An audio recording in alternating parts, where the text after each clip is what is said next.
Step into Value Zone. Value Zone. Hypermart. Button. కేపాల్ పై విష ప్రయోగం జరిగిందా? కేపాల్ చంపే అవసరం ఎవరికుంది? పాల్ మాటల్లో నిజమెంత? ప్రజాశాంతి పార్టీ అధ్యక్షుడు కేపాల్కు చెందిన ఓ ఆడియో సంచలనం సృష్టిస్తోంది.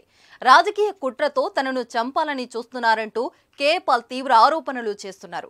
డిసెంబర్ 25న ఫుడ్ పాయిజన్తో తనను చంపాలని చూశారని, అయితే అదృష్టవశాత్తు బతకానని చెప్పుకొచ్చారు. 10 రోజుల నుంచి నరకం అనుభవిస్తున్నానని అన్నారు. ప్రస్తుతం విశాఖలోని ఆసుపత్రిలో చికిత్స పొందుతున్నట్లు కేపాల్ వివరించారు. నన్ను చంపాలని చాలా దేశాల వారు ప్రయత్నించినా వారి వల్లే కాలేదన్నారు. ఇక్కడ ఉన్న వాళ్ళు నన్ను ఏం చేయలేరని అన్నారు. నన్ను చంపేందుకు ప్రయత్నించిన వారిని పట్టుకోవాలని పోలీసులను పాల్ డిమాండ్ చేశారు. ప్రస్తుతం ఈ ఆడియో సోషల్ మీడియాలో వైరల్ అవుతుంది.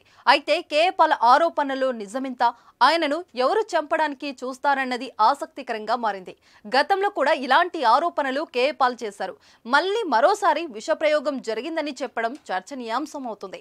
గత కొన్నేళ్లుగా ప్రభుత్వంపై విమర్శలు చేస్తున్నారు కేపాల్. తన వ్యాఖ్యలు, ప్రకటనలతో తరచూ వార్తల్లో నిలుస్తున్నారు. అలాంటి పాల్ మరోసారి సంచలన వ్యాఖ్యలు చేయడం హాట్ టాపిక్ గా మారింది.